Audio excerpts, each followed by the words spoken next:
Do you have a drawer around the house that pulls all the way out every time you open it, sometimes emptying the contents all over the floor? Well, here's a quick tip on how to take care of that problem in no time at all. The first thing you need to do is take a hammer and a couple of nails. Hammer them in about an inch from the back.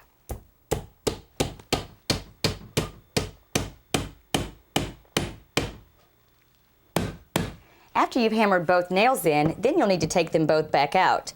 Next, you'll need a power drill.